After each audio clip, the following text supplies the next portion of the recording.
I'm running now. It's sort of hard to tell. Yes, I am running now.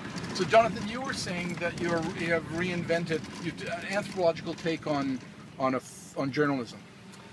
Well, it's interesting, right? Because journalism's this TV journalism's this thing that's traditionally been done by 2-3 person crews, photographers and reporters, separate training, separate career paths, but stuck in a van together for 8 to 10 hours a day. Right.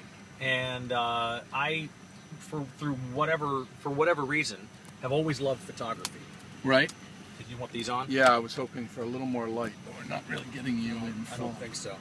It's a little better, actually. All right.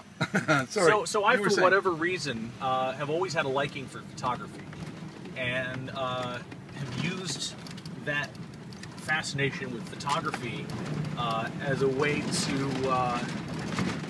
to keep myself from becoming obsolete as a television reporter, as we're asked to do more and more things. Right.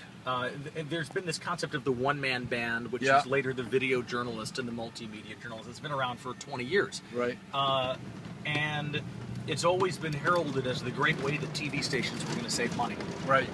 But the fact of the matter is, and I think that we're certainly finding this at my shop, and they might be finding this at the shop that I used to work at if they were actually paying attention.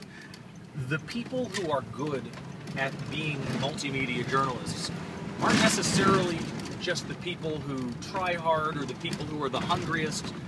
They're the people who are obsessed with photography. Is that right? That's the bottom line, is that if you want a good predictor of whether somebody's going to be a good TV journalist, you look for the person who's a photography hobbyist. Yeah. And they're going to be a good reporter-shooter combo. Right. I mean, certainly in my shop, the people who are the best at it are the people who've just always been into still photography. Wow.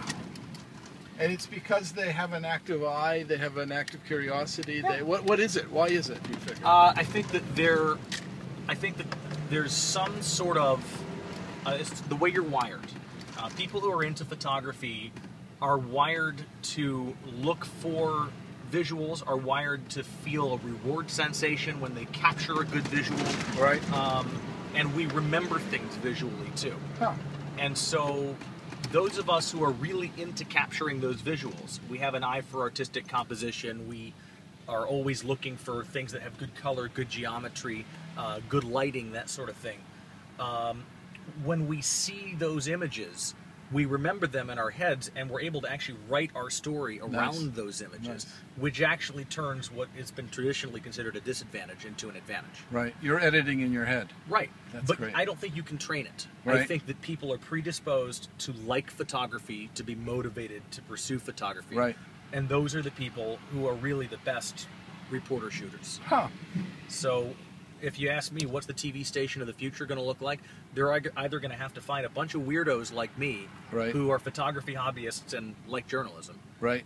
or there's going to be a combination of 1- and 2-person crews. The 2-person crews doing the deadline work, the 1-person crews doing the features. Fantastic. So- You heard it here first, or second, more probably, but Yeah, third, that's fourth. terrific. Thank you. Sure.